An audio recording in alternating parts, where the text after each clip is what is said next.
Guys, we're back again. We're going to get straight into this one. A massive shout out to Joseph Morris. Make sure you guys subscribe to his channel. Link can be found in the description.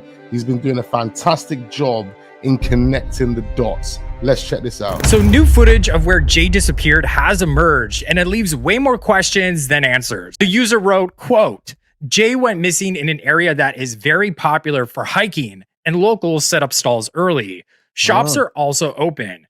People are wandering around. People are heading down to work. People are waiting for the bus. Cars are driving up and down. If he was ever up there, he left in a car." I initially said the amount of time that it would have taken Jay to get to the point of entry into that ravine, somebody would have drove past him. Someone would have saw him. It was confirmed weeks ago. Activities take place in those areas, and those activities start early in the morning. The point is, there would have been more than enough people in that area, whether it's on foot or car, that would have come across Jay and been able to say that we see him. But there's not one person. The only person confirmed to have saw Jay leave that Airbnb was Ayub and the Airbnb manager. Walking away or running away. He didn't fall, was not pushed, and his body was definitely not there for 4 weeks. End quote. Yeah, and just looking at this footage, you can definitely see that it's a bustling mountain that has a lot of traffic very early on in the. Personally, if I saw that, I am not taking that route. I'm sticking to the road. It is the safest route. I mean, around the time that Jay left the B&B, I mean, there's scheduled hikers, there's scheduled tourists, there is just random independent hikers that they're meeting along the way. It definitely looks like an area that would be very hard to go missing. And very early on, when Jay's body was found, a Daily Mail columnist named Fred Kelly said the exact same thing, that this area Jay was found in was a high traffic area where many people would have seen him. Not only that, but this area was 20 minutes away from where his phone last pinged, and it was highly searched throughout those 3 weeks. So the user goes on to speculate that Jay must have left by car. Otherwise, there would have been more eyewitnesses. So when Jay was announced missing, a cyber sleuth saw a man get into a car in the area Jay was last seen at. So is it possible Jay was picked up after he left the B&B, like someone chased him down and brought him away? Now, personally, I've got less than a handful of theories. We know that Jay lost the bag. We've already confirmed that. We've got the evidence to prove that he lost his man bag. One of the theories I'm compelled to believe is that something happened to Jay after the event. So when he left the event, something happened between that point and that 5:30 pit stop. Echoes this theory that Jay would have been seen in this tourist area, writing, quote, "Lots of paths, especially if you look on specific hiking maps, also quad bike tracks in that area too. No way was he there all that time, and we've said this from the start. People need to wake up. The only facts we know 100% is he was in that nightclub. Everything else has been told by liars." And that hit the nail right on the head. I'm starting to believe that the friends that Jay went to Tenerife with wanted the body to be found. And that's the reason why they had the message from Jay's phone to prove where the phone last pinged. So that's what they had. Remember, Jay would have sent that over to them allegedly. So they used that and gave that to the authorities because they wanted the body to be found. So they ensured that the story they had in place had a way out for every single one of them. Absolutely shocking the way this has all been handled, end quote. Many cyber sleuths in the Facebook groups are alarmed with how they were even able to get Jay's fingerprints when he was found after 29 days being in the hot Spanish sun. This user writes, quote, "I watched a program about a coroner last night. He was doing PM on a man that lay dead for a few weeks in a flat. He said he was unable to get fingerprints due to the body been decomposed. He had to use body tissues to identify the man." So that begs the question, how are the Spanish police able to take Jay's if he lay in that ravine for 4 weeks, end quote. And a user follows up, quote, "Because he wasn't in that ravine all that time," end quote. So is it possible that Jay was abducted, kept for a bit, the ransom didn't come through, and then they unalived him and staged it to look like an accident? Another user echoes this theory, quote, "They knew it was Jay because he was dumped there not long prior to finding him. all a cover-up. I'm still hoping Debbie demands answers, but I have a feeling she knows exactly what happened and is going to hope now it all just goes away. And I think that's what a lot of people are hoping for. There is a narrative that is being pushed at this moment in time, and that narrative is the body's been found, it's time to move on. Forget all these theories, forget all these conspiracies, it's all BS, just forget it, it's time to move on. But these people that are pushing that narrative, they can't answer the question of why Jay was at that B&B, why Jay allegedly had 2 knives, what happened after Jay lost that bag, because we've got evidence to prove that Jay lost the bag. Why are stories chopping and changing? Why didn't the police confiscate everyone's phones and do a thorough investigation into those phones? And then people can't say to me, oh, but we stuck to the facts. You come to the facts because it took 29 days to find the guy. So within that 29 days, every single one of those people have to be a suspect, and we have to thoroughly go through everything that those people have done over the last 24 to 48 hours, including what they've done on their phones, especially when you've got a private investigator telling us X, Y, and Z. But now we're being told, no, actually, guys, don't worry about all of that. That's all conspiracy. It's all conspiracy. This 19-year-old kid that randomly went to an Airbnb in the mountains with 2 guys that he's never met before on his first ever holiday without his friends who are meant to be looking after him, found himself at the bottom of a cliff the following day. That makes no sense, and there's no questions being asked. No, it was just a tragic accident, and he took those steps because that's what people do. People make those mistakes. It's normal to make the mistakes that Jay made. It's absolutely normal, and he just tragically fell off the cliff 500 feet, and he died. Sorry, mate, but I'm not buying it. If that was my lad, I'd be screaming now for answers and justice. Just my opinion. End quote. So the night, and that's exactly what this is, ladies and gentlemen. Anyone that dives in the comments saying, oh, how long are you going to be milking this for? This ain't about milking this. This is about understanding that there's something dodgy going on here.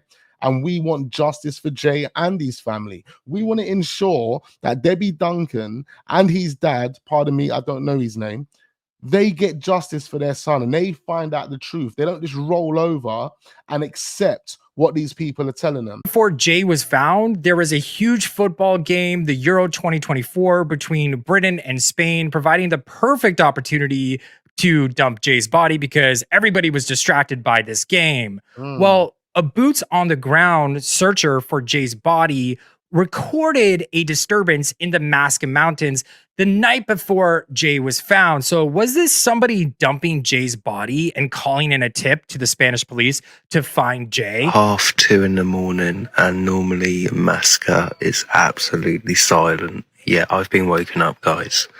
I'm not sure what's going on over there, but some... Now, I believe this is the guy down the rapids on TikTok. You could go and check out his work. He was thoroughly involved in the search and rescue mission, I believe. Has definitely disturbed the gates, which has set off all the dogs in the area. All the animals went off in the area. Every single animal, the goats, the sheep, the horses. It literally became a zoo out there. It was a zoo. And it's just so loud. So loud. Because many people are questioning, how else would world-class sniffer dogs miss him after 3 weeks of searching for his body that was apparently baking in the hot sun? Not only that, it was cut by a cactus, remember? Where is that cactus? You're telling me the sniffer dogs weren't able to find that cactus? It was only 8:30 in the morning, allegedly, when he got cut by that cactus. How far in the ravine could he have got? If he was cut by that cactus, I'm sure it was close by to the road. He spoke to Brad around the same time. And when he spoke to Brad, he just went off-road, didn't he? So where's that cactus? Find me that cactus with a DNA on it. Pretty sure you can find that. No one wants to talk about that, do they? Probably creating a massive stench 20 minutes from where his phone last pinged that was being heavily searched, as well as no crows or animal life circling above, which would be a regular occurrence. A Tenerife local actually said that everybody in Tenerife knew Jay was found 2 days before it was announced. And the reason for that was that the Coast Guard told this person that an anonymous tip-off led authorities to Jay's body. And just to let you guys know, the guys that are claiming to have given the tip off, don't stop bombarding me with messages, DMs, posting on all of my TikTok posts. It's really pathetic. The things that they're tagging me in, and these are not fake accounts. This is literally them. These are the guys that are claiming to have given the tip off. So I find it highly suspicious that the Spanish police found Jay before the Dutch private search team did. I mean, you know, this search team was going to come in and find Jay, but the Spanish police just swooped right in and found him before they could. I mean, to me, that sounds very suspicious. And it sounds like the Tenerife police didn't want a third party finding Jay because they wanted to potentially cover things up and do all the fingerprint investigation themselves to just positively identify him, no questions asked. There's talk that the authorities in Tenerife are corrupt and possibly paid off by the criminal underworld that exists there. I mean, this is one of the most visited tourist destinations in Spain, if not the most, as well as in the world. And it's a huge economy there that they want to protect. Private investigator Mark Williams Thomas, or MWT, said that the criminal underworld might be involved in this case. MWT also suggested that people in this story might not be fully telling the truth to hide the activities that they were doing that night that Jay disappeared. Exactly. Jay gave away a bag that night or got robbed for his bag that night. What was in that bag? Was it that incident that led to Jay going missing? Because, I mean, it's pretty compelling, to be quite fair. Such as using or dealing substances. Of those people we have spoken to, we are aware that not everything they have told us will be the truth. There are a number of reasons for this, including their own involvement in criminal activity. So there you go. So he's confirming it. As I said to you guys before, this guy, Mark Thomas, clearly knew what was going on. Instantly spoke to people and understood what was going on. However, someone with more authority, someone that has more jurisdiction, has told this guy to F off. That's exactly what they've done. And he's had to just sit back and keep his mouth shut and say nothing because the powers that be are the powers that be. People we have spoken to, we are aware that not everything they have told us will be the truth. There are a number of reasons for this, including their own involvement in criminal activity. So a prevailing theory was that Jay got involved in possibly dealing at the club and his friends brought him into this world. One of Jay's coworkers in the substance trade revealed that Jay lost a bag, owed the dealer money, and the rest is, well, history. This insider also said that Jay's own mother, Debbie Duncan, knew what happened to her son, which is that he owed money. I can't verify this person's account, but it is worth mentioning as many cyber sleuths believe that this is the case. Debbie even said that she received a ransom message when she landed in Tenerife about her son owing money. Exactly. All of these things should have been investigated. None of it was investigated. It was all shut down. And hey, it was a tragic accident, guys. All of this nonsense, you must be all delusional. You must be all making it up. So from the get-go, Jay's family believed that he was kidnapped. His father said that the whole case, quote unquote, stinks. And Debbie wanted answers how they could have missed Jay's body at the location it was found because, again, they were searching in that location for weeks. Exactly. A commenter in my last video said that they think the GoFundMe is actually being used to pay off the debt Jay owed. So according to MWT, Jay might have stolen a watch that night to sell it. And many people feel as though Jay did this to help pay off a debt. I don't agree with the watch. I think that whole scenario has been fabricated. As described in Jay's alleged Snapchat. Again, this is another red flag. I think this has been fabricated to make people think that Jay has done something to fear for his life. Okay, he's robbed this watch, an AP or whatever it is. Now, let's be real. If Jay would have robbed an AP or a Rolex, whatever watch it was, he wouldn't have been taking this type of picture to tell everyone about it. He would have been taking a picture of the watch that he just robbed. Not only that, remember Brad's interview. Brad said he had no concerns about how Jay was feeling when he spoke to him that day. If anything, if I was Jay, and I think most people would have felt the same way, if I would have robbed a Rolex or an AP, I would have told my best friend about it, definitely on that call. I would have said, yeah, bro, you know, like I've got this AP, look at this AP. I would have told man about it. That would have been one of the first things I would have said to man when I spoke to him on FaceTime. What doesn't make any sense to me is if he did put this on his Snapchat, all of his friends follow him on Snapchat. If they were worried about him, concerned about him, I'm pretty sure they would have seen this Snapchat. They would have seen this picture. They would have known that he robbed the watch. Sent by one of Jay's friends to Debbie. And when he was 23 miles north And what friend was it sent by? from his hotel in the remote Masca Mountains with these two much older men, one a convicted dealer himself, that's when things went sideways. So according to Google, coroners would find it very difficult to tell the difference between a fall and a push, especially if the push didn't use any force. Say Jay was passed out and they just kind of took Jay and like rolled him off, slid him off. One user actually found a very interesting. What I would say is if he was thrown off or rolled off or pushed off, whoever done it needed to be familiar with the mountains, which means they would have known the routes, what paths to take. Someone would have had to have been familiar with that region. Part where they said Jay walked / climbed. So is it possible to do it as this woman is?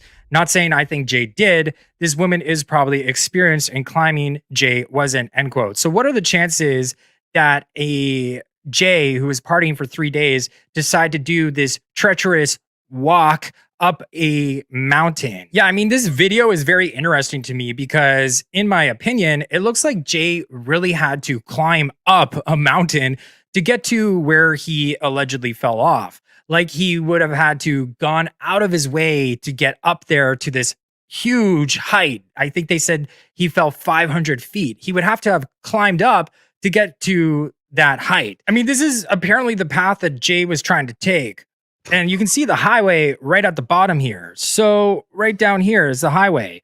Why would Jay not just follow the highway back? Exactly. Mainstream media says it's because he was trying to find the shoreline, but I'm not so sure. Yeah, they're claiming that he took the path of least resistance. The path of least resistance would have definitely been staying on the road or going the right way, in fact. Why he would try to risk his life to do that when it's an obviously dangerous trail. And it looks like he actually had to go out of his way to, again, climb a mountain to drop 500 feet. And apparently Jay phoned Brad and they looked at a map together, but just judging by the map that they would have saw, they could have easily just made out that there was nothing at the end of this trail. There was no beach at the end. Did they really look at a map? Because I said this before, if they really looked at a map, they would have seen that it's just cliffs going into water. There is no beach. There is nothing there that can take you back to your hotel. The only way that you can go back to your hotel is the right way, the other way. But unfortunately for this guy, he went the wrong way. He's going the other way. And the Airbnb manager see him going that way. In fact, she drove past him 15 minutes later. 15 minutes later, and he's still walking that way. So why didn't she instruct him that he was going the wrong way and put him in the right direction? Come on. They just, yeah, little 19-year-old Jay, dehydrated. Yay, we let him walk. We let him walk. Ayub and that they didn't bother getting in the car saying, oh, let's go and get him. They didn't link up with Lucy and say, Lucy, you know what? Let's go and get your friend. Your friend, I don't know, he left about half an hour ago. He must only be up the road. Let's go and get him. Lucy or Bradley didn't bother pulling up in a cab when he phoned them at 8:30 to say that his battery's on 1%. All they had to do at that point is ask where he was, or if he really sent them a phone ping, they could have gone to where that ping was and they would have found Jay. But no, Jay decides to walk off the road when Bradley calls him and walk through this terrain. And yeah, he's walking off a cliff, basically. He's just literally walking off a cliff. Why? Did these guys take him to the terrain, threaten him, and make him see all these mountains? Like, oh my God, this is a scary place. And he decided to run. And they said, let him run because he's only going to run off a cliff. And they allowed him to run, and he just ran, and he carried on running for his dear life. He ran for his dear life. He killed himself. He killed himself because he was running for his life. And Bradley and everyone was there on the stones, hence why Bradley knew stones were there. You know, the theories are crazy, aren't they? But we need to find the truth. We need to know what's actually happened here. One person we haven't really spoken about is Brandon. Brandon. Of where he was trying to go. It was all just rocky terrain. It looks as though there were many possible ways for Jay to avoid falling over a 500-foot cliff. He didn't need to climb up a mountain. So to me, and to many cyber sleuths, it's almost like a criminal chose the highest cliff in the area to put a body over, to make sure that the body hit all the rocks on the way down and cover up any potential crime. A criminal would just know that the coroner will just rule it an accident. This would probably explain why those two men chose a random B&B in the mountains, which, by the way, had its steps freshly painted, potentially because, you know, there may have been blood on them, as well as the fact that the B&B was recently scrubbed with bleach, according to reports, and forensics never went there until much later to look for any sort of evidence. Yeah, it was about 2 weeks later, to be quite fair. And that Airbnb got its first review on the 29th of June, which means someone would have had to book that Airbnb in order to leave that review.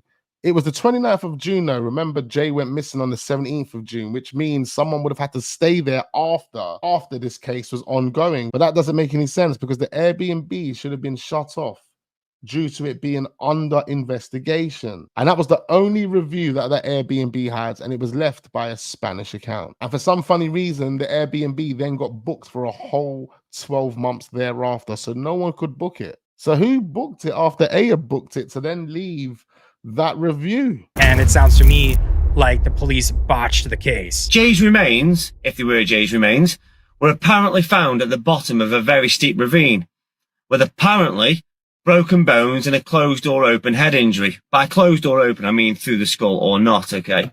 When Jay's remains get transported under the care of the coroner to the forensic scientist who will conduct the autopsy, they will look at all the injuries, broken bones, head injury, etc., and they'll ask the authorities, okay, where was he found? And they'll tell them at the bottom of this ravine, okay, that's consistent with a fall. So that's what's happened, and that's what they'll rule. Yeah, so could it be that there is a criminal underworld that, you know, authorities are trying to protect in the Canary Islands to protect tourism? Because a Hungarian tourist named Dustin Marcus was actually found unalive in a rural region on the Canary Islands. I'll see this earlier today. Known for its rugged, wild terrain and volcanic ravines, very similar to how Jay was found.